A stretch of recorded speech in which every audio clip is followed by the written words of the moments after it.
Assalamualaikum warahmatullahi wabarakatuh.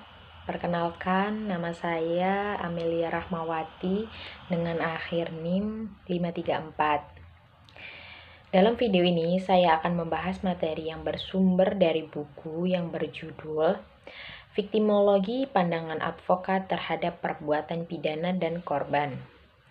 Karya dari Dr. Budi Sastra Panjaitan SHM yang diterbitkan oleh CV Amerta Media pada tahun 2022.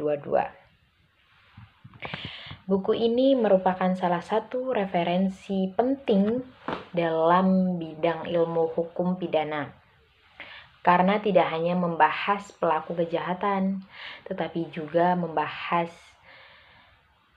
tentang memberikan perhatian yang mendalam terhadap korban, sesuatu yang sering kali terabaikan dalam sistem hukum kita. Dalam kesempatan ini, saya akan memaparkan salah satu bagian penting dari buku tersebut, yaitu ruang lingkup viktimologi yang meliputi 3 aspek utama. Baik, untuk aspek yang pertama adalah aspek psikologis korban, yang kedua adalah aspek sosial korban, dan yang ketiga adalah aspek ekonomi korban. Ketiga aspek ini saling berhubungan dan sangat penting untuk dipahami agar sistem hukum dapat memberikan keadilan yang menyeluruh. Tidak hanya menghukum pelaku, tetapi juga memulihkan korban.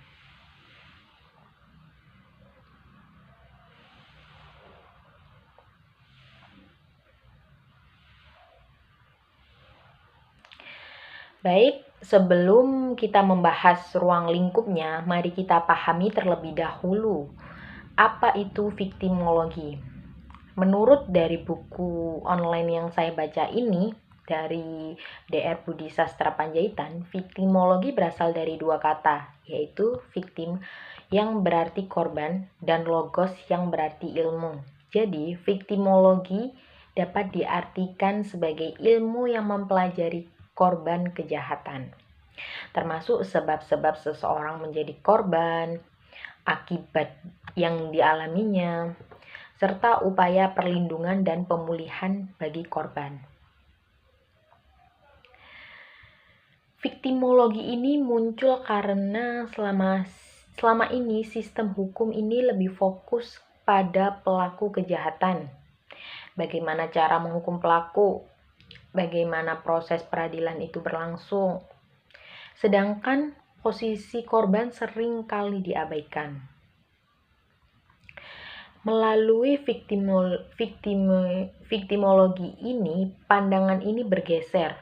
Fokus bukan hanya pada siapa yang bersalah, tetapi bagaimana kejahatan tersebut berdampak pada korban, baik secara fisik, psikis, sosial, maupun ekonomi. Viktimologi juga mengajarkan bahwa dalam beberapa kasus, korban dapat memiliki peran dalam terjadinya tindak pidana. Misalnya, korban yang karena kecerobohannya, kelalaian, atau bahkan tindakan provokatifnya turut memicu terjadinya kejahatan. Fenomena seperti ini dibahas dalam konsep playing victim atau victim participation.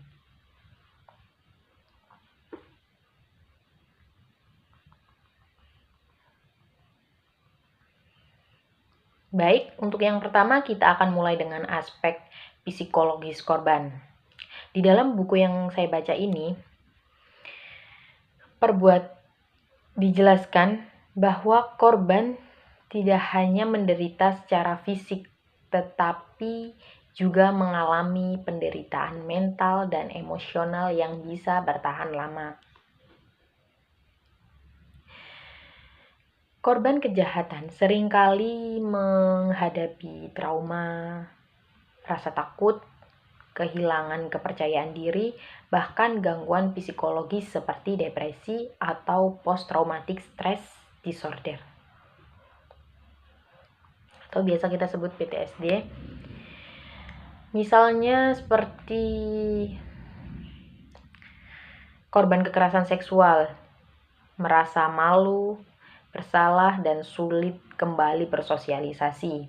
Selanjutnya, korban perampokan mungkin selalu waspada, berlebihan, atau takut untuk keluar rumah.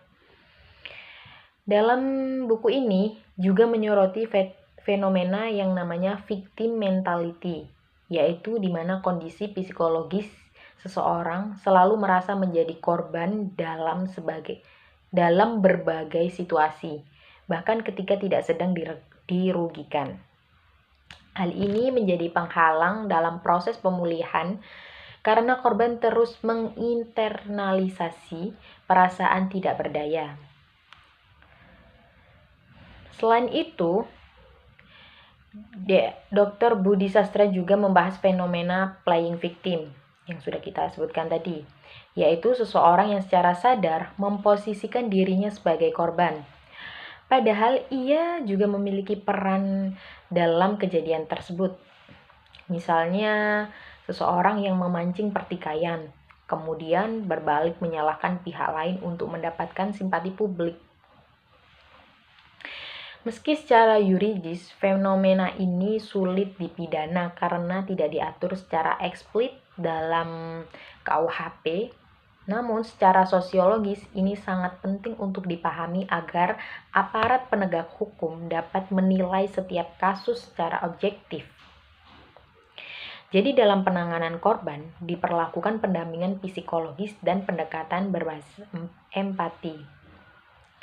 Korban perlu merasa aman, didengar, dan dihargai agar tidak terjebak dalam trauma yang berkepanjangan.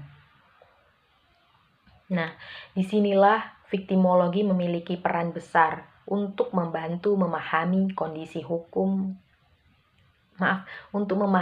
kejiwaan korban dan mendorong sistem hukum untuk tidak hanya fokus pada hukuman, tapi juga pada pemulihan mental korban.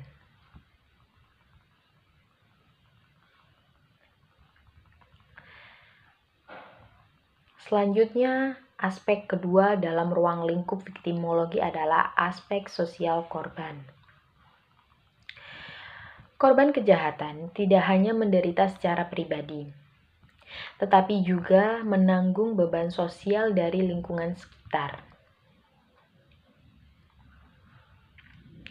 Salah satu masalah yang dijelaskan dalam buku yang saya baca ini adalah victim blaming, yaitu kecenderungan masyarakat untuk menyalahgunakan korban atas peristiwa yang menimpa. Contohnya dalam kasus pelecehan atau kekerasan seksual. Korban seringkali disalahkan karena pakaiannya, sikapnya, atau perilakunya. Padahal tanggung jawab kejahatan sepenuhnya berada pada pelaku.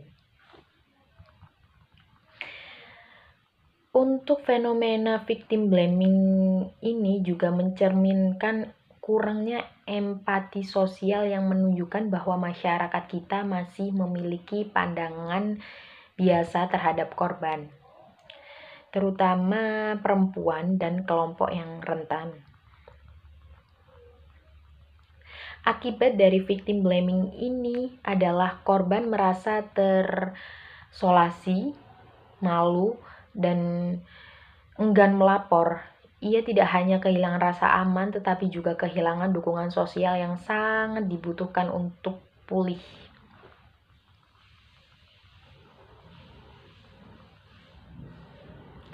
Dalam konteks ini, viktimologi menekankan pentingnya dukungan sosial dan penerimaan masyarakat. Korban perlu mendapatkan ruang yang aman untuk menceritakan pengalamannya tanpa ada rasa takut dan dihakimi. Media massa juga perlu berperan secara etis dengan tidak mengekspos identitas korban secara berlebihan. Ini mengingatkan kita bahwa solidaritas sosial harus menjadi bagian dari keadilan, yang artinya masyarakat harus menjadi penyangga pemulihan korban, bukan menambah penderitaan mereka. dan bagaimana lembaga sosial dan hukum seharusnya bekerja sama dalam memberikan perlindungan. Misalnya seperti Lembaga Perlindungan Saksi dan Korban atau LPSK yang dapat memberikan hukuman dan perlindungan identitas. Selanjutnya, pemerintah daerah juga dapat memberikan rehabilitasi sosial bagi korban kekerasan. Selanjutnya, komunitas masyarakat dapat menjadi tempat pemulihan sosial agar korban bisa kembali berinteraksi dengan lingkungan sekitarnya. Dengan demikian, aspek sosial viktimologi mengajarkan bahwa keadilan bukan hanya tanggung jawab pengadilan, tetapi juga tanggung jawab sosial dari kita bersama.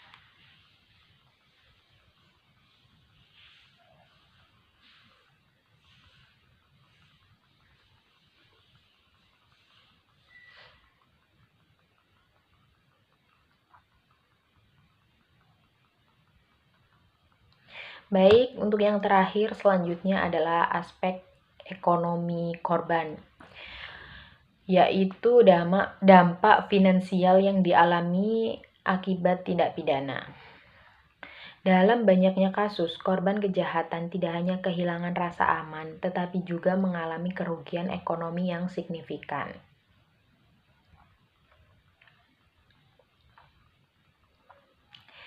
Misalnya, korban penganiayaan harus mengeluarkan biaya pengobatan yang besar. Korban kekerasan seksual harus kehilangan pekerjaan karena stigma sosial. Dan bahkan korban pencurian atau kebakaran karena kelalaian orang lain bisa kehilangan harta benda dan sumber penghasilan. Dalam buku yang saya baca itu menjelaskan bahwa kerugian ekonomi korban merupakan bagian yang sering sekali diabaikan dalam proses hukum. Banyak putusan pengadilan yang menghukum pelaku tetapi tidak memberikan pemulihan ekonomi terhadap korban atau bagi korban.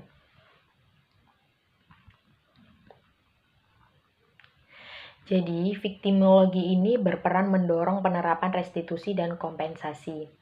Restitusi yang berarti adalah ganti rugi yang harus dibayarkan pelaku kepada korban sebagai tanggung jawab atas kerugian yang ditimbulkan. Sedangkan kompensasi sendiri di sisi lain diberikan oleh negara kepada korban, terutama ketika pelaku tidak mampu membayarnya. Kedua bentuk bantuan ini merupakan bagian dari prinsip keadilan restoratif justice, yaitu sistem hukum yang berfokus pada pemulihan dan keseimbangan, bukan hanya pembalasan.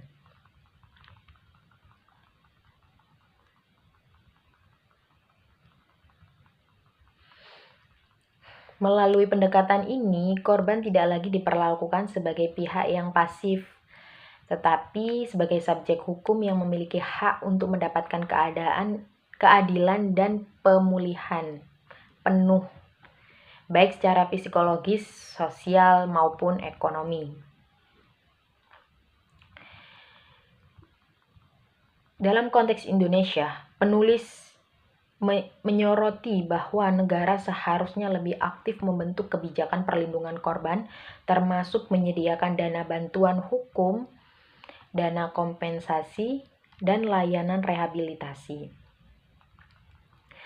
Karena keadilan sejati hanya akan tercapai ketika korban tidak lagi menderita karena kerugian ekonomi yang tidak dipulihkan.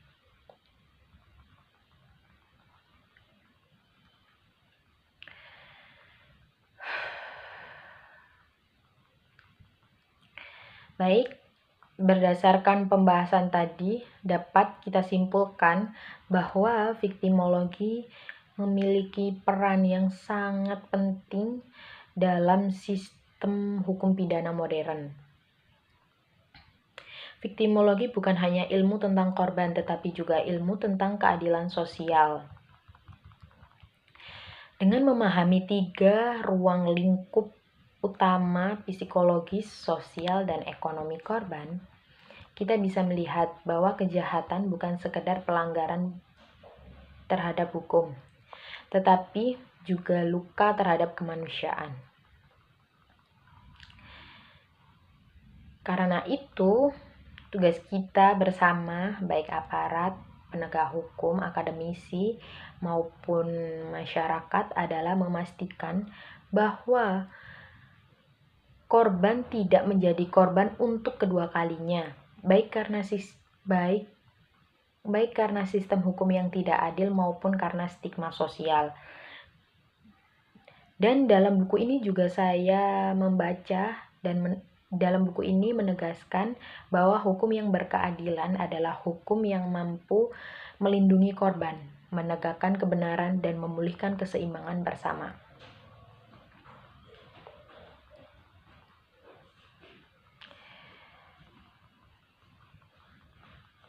Semoga penjelasan ini dapat menambah wawasan kita semua tentang pentingnya peran viktimologi dalam menciptakan sistem hukum yang lebih manusiawi. Terima kasih atas perhatiannya. Wassalamualaikum warahmatullahi wabarakatuh.